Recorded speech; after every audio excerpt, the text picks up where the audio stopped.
رسول الله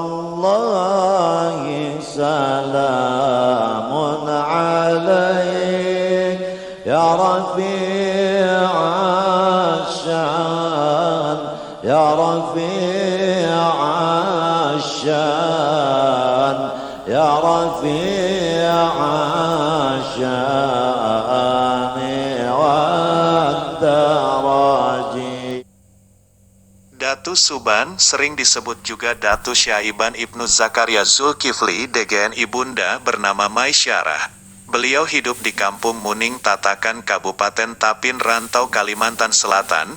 Beliau semasa hidupnya mempunyai martabat tinggi dan mulia, peramah dan paling disegani yang patut diteladani oleh kita sebagai penerus dan pewaris yang hidup di abad modern ini. Datu Suban atau Datu Sumiran atau Datu Syaiban adalah penduduk asli Kampung Tatakan. Beliau hidup bersama seorang istri, tinggal di Pantai Munggu Karikil, Rantau. Karena sangat miskinnya setiap harinya, beliau hanya makan ubi kayu. Namun kemiskinan bukanlah penghalang bagi beliau untuk mengajarkan ilmu-ilmu yang beliau miliki. Selain ahli ilmu tasawuf, Datu Suban juga ahli dalam ilmu taguh, kebal, ilmu kabariyat, ilmu dapat berjalan di atas air, ilmu ma'ali rupa, ilmu pandangan jauh, ilmu pengobatan, ilmu kecantikan, ilmu falakiyah, ilmu tauhid dan ilmu firasat. Dengan ilmu yang dimiliki, selain ilmu tasawuf, Datu Suban juga ahli dalam ilmu taguh, kebal, ilmu kabirat, ilmu dapat berjalan di atas air, ilmu ma'ali rupa, ilmu pandangan jauh, ilmu pengobatan, ilmu kecantikan, ilmu falakiyah, ilmu tauhid dan ilmu firasat. Dengan ilmu yang dimiliki beliau itulah banyak orang berdatangan dari berbagai daerah untuk menuntut ilmu-ilmu tersebut kepada beliau. Murid beliau yang terkenal ada 13. 1. Datu Murkad. 2. Datu Taming Karsa. 3. Datu Niang Talib. 4. Datu Karipis. 5. Datu Ganun. 6. Datu Argi. 7. Datu Ungku. 8. Datu Labai Duliman. 9. Datu Harun. 10. Datu Arsanaya. 11. Datu Rangga. 12. Datu Galuh Diang Bulan. 13. Datu Sanggul. Datu Suban mulai mengajarkan dan menerangkan isinya dan masing-masing datu mengambil pak ilmu yang cocok untuk diri mereka. Menurut riwayatnya, Datu Murakat yang merupakan murid tertua dan pertama mengambil ilmu andalan yaitu ilmu kepahlawanan agar disegani orang. Sebagaimana diceritakan, apabila ada orang yang berniat jahat terhadapnya, maksud jahat orang tersebut tidak akan mengenainya, tubuhnya kebal, tidak mempan senjata yang terbuat dari besi. Datu Taming Karsa murid yang kedua mengambil ilmu panglima kelasikaran yang tiada lawan kehebatannya. Bergelar Singajaya, mempunyai andalan ilmu pangkima kelasikaran, supaya gagah perkasa di medan perang. Ia diangkat menjadi panglima dalam beberapa peperangan saat melawan penjajah Belanda. Datu Niang Talib murid yang ketiga mengambil ilmu kabariyat dunia. Jika beliau menghentakkan kaki, maka orang akan terkulai lemah tak berdaya dan sampai sekarang beliau masih hidup yaitu sebagai penguasa alam gaib hutan Pulau Kadap. Datu Karipis murid yang keempat mengambil ilmu kuat dan dapat berjalan di atas air. Juga memiliki ilmu tahan dibakar dan kebal terhadap berbagai macam senjata. Datu Ganun murid yang kelima mengambil ilmu kesempurnaan dan kejayaan, dapat mengkloning diri hingga 4. Mempelajari ilmu kesempurnaan dan kejayaan, dapat merubah diri menjadi 4 tubuh sekaligus yang rupa dan bentuknya sama dan sulit diketahui mana tubuh yang asli. Datu Argi murid yang keenam mengambil ilmu kesempurnaan dunia akhirat. Datu Ungku murid yang ketujuh mengambil ilmu kabariyat dunia. Dengan sekali tepuk tangan saja semua orang akan roboh tak berdaya. Datu Labaiduliman murid yang kedelapan mengambil ilmu ahli huruf, ilmu falakiyah, perterjemah dan dapat mengetahui isi alam. Punya kelebihan khusus di antara murid-murid lainnya di bidang ilmu falakiyah, ilmu membaca dan menafsirkan huruf, ahli di bidang perbintangan dan pengetahui isi alam. Konon, ia dapat mengetahui kapan turunnya hujan, kapan jatuhnya dedaunan dari dahannya dan sebagainya. Datu Harun murid yang kesembilan mengambil ilmu kebal. Lebih cenderung mengambil ilmu dunia, seperti ilmu kebal, kuat perkasa dan badannya keras bagai besi. Datu Arsanaya murid yang ke-10.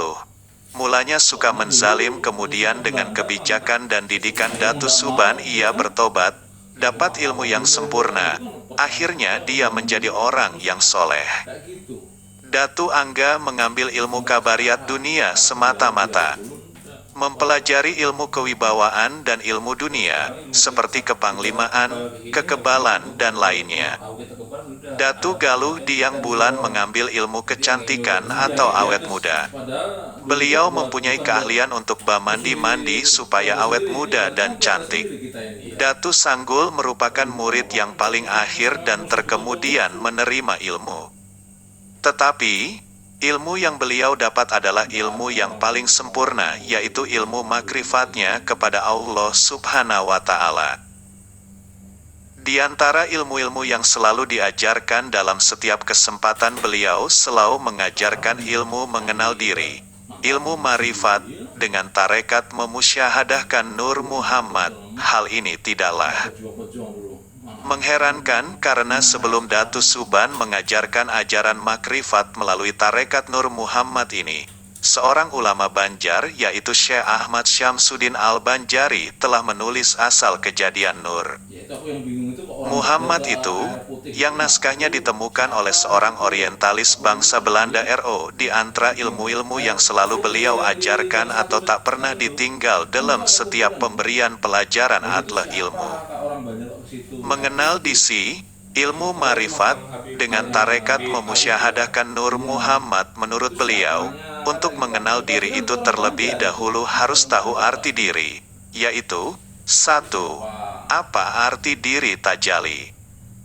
2. Apa arti diri terpari? 3. Apa arti diri di pari-pari? 4. Apa arti diri yang berdiri?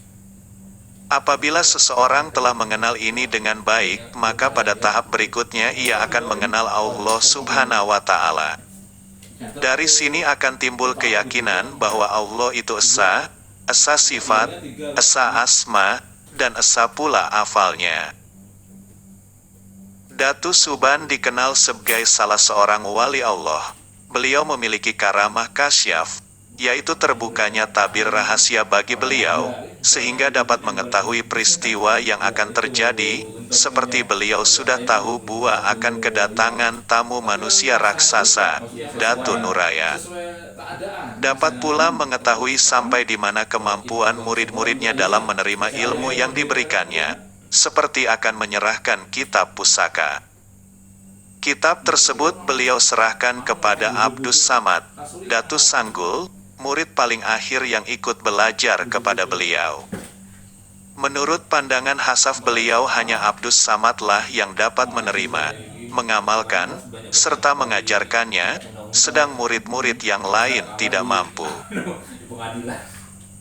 Karamah atau kesaktian lain yang beliau miliki adalah beliau dapat mengetahui akan tibanya ajal beliau. Ketika dari mata beliau keluar sebuah sosok yang rupanya sangat bagus, bercahaya, dan berpakaian hijau. Ini berarti 7 hari lagi beliau akan berpindah alam. 4 hari kemudian dari tubuh Datu Suban keluar cahaya yang sangat cemerlang berwarna putih.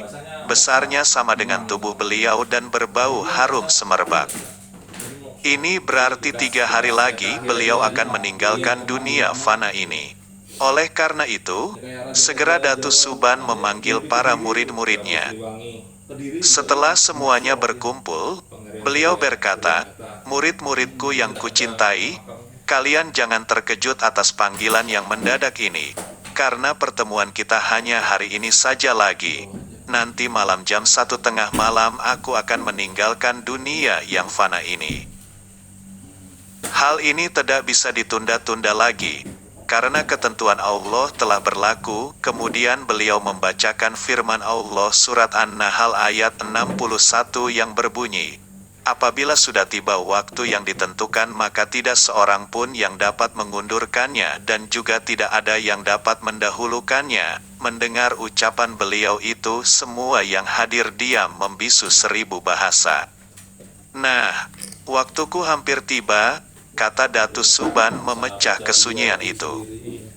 "Mari kita berzikir bersama-sama untuk mengantarkan kepergianku," kata Datu Suban lagi. Semua murid dipimpin oleh beliau serentak mengucapkan zikir, "Hu Allah, Hu Allah, Hu Allah."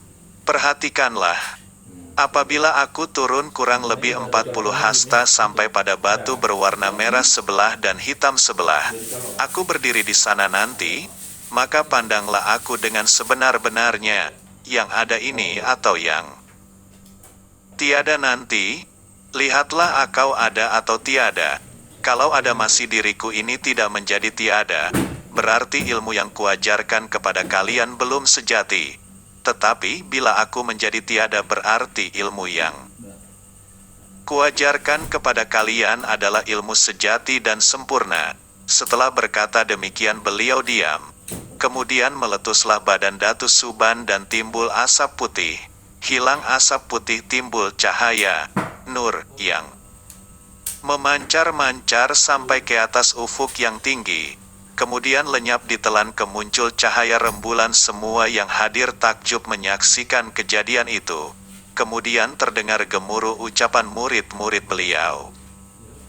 "Inna lillahi wa inna ilaihi raji'un." Kisah Datu Nur Raya dan Datu Suban. Tak banyak yang mengenal Datu Nur Raya yang punya nama Syekh Abdul Muin.